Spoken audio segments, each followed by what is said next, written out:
Yes, Redzone TV kwoli webale kubanga okyagoberera yona gy'osinzira okubanga gy'otulabira kyokola kya mutawana nnyo gwa kyatambula naffe ku mukutu gaggadde ogwa Redzone TV. Kakati waliwo amawulire genjagala okubanga nkuwa gwe atugoberera yona gy'osinzira okubanga gy'otugobererera.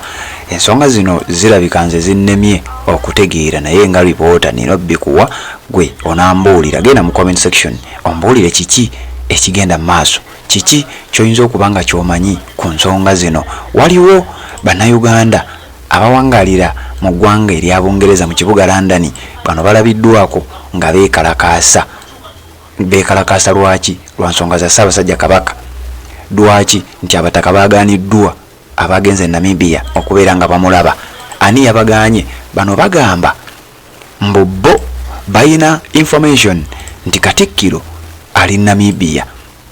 Bw'aba tali Namibia yakoze dda enteekateeka ey'okulaba nga yalemesa abataka bano okubeera nga tebasisinkana ku Ssaabasajja Kabaka.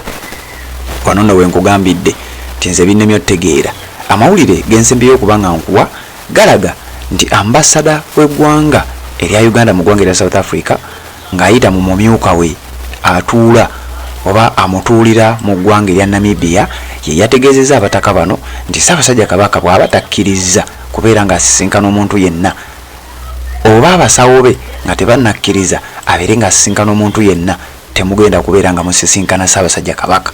Wabula amawulire gennina wano gandaga bino byenkuwa byakati nti ate waliwo abayina amawulire bo nga bagamba nti Mayiga ayinza okuba nga either ali Namibia wetwogerera oba Seekyo nga yamaze dda okuba nga ateekateeka era tebakikonekitinga nti yandiba nga yembeera eyamuviirako okuba nga agenda nga ategedde nti abataka bagenda kufuluma bagende Namibia babeere nga balaba ku Ssaabasajja Kabaka, n'akola ekisoboka kyonna okulaba nti tebakkirizibwa kubeera nga balaba Ssaabasajja Kabaka.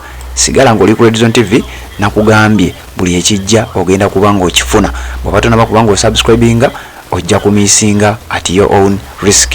Redzone TV kwoli bali kuba nga okyatugoberera kansooke nkuwe akatambi kano then nzije mbere nga ate nkwongerayo. Wabula nga mubeekalakaasa abamu bagamba bino si bya Buganda byokka, ebintu bino bya Uganda kubanga Kabaka si wa Baganda bokka, wabula naffe abatali Baganda naye nga tuli mu Buganda mwe tuwangaalira mwe tukulidde naffe ensonga zitukwatako. Wuliriza bano nzije mbere nga ate nkwongerayo.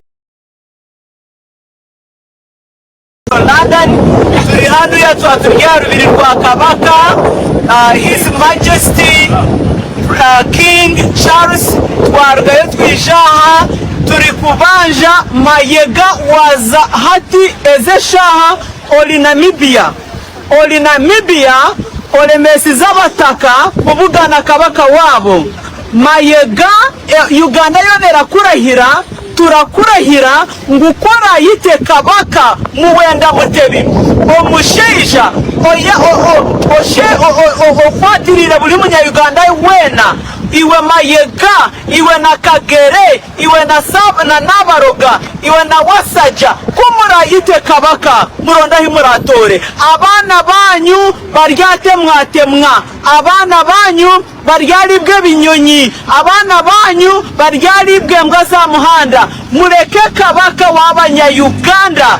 Mayiga ruga Namibia ekura Kabaka weitu, kandi Kabaka weitu n'omusheija nakundwa buri omwe, tibaganda bonka, tibakiga bonka, tibanyankore bonka, buli munyayuganda wena arakunda Ronald Muwenda Mutebi. Leka kwita Kabaka w'Abanyayuganda, leka kwita Kabaka Ssaabasajja Kabaka. Ahangare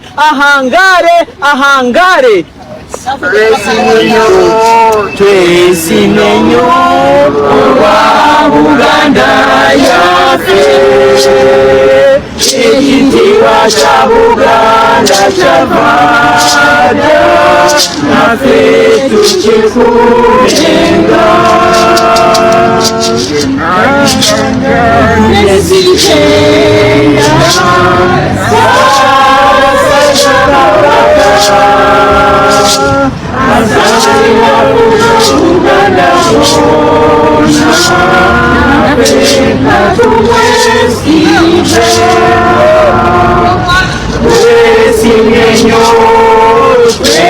Tusiime nnyo olwa Buganda yaffe, ekitiibwa kya Buganda kyafaayo, naffe tukikuumenga.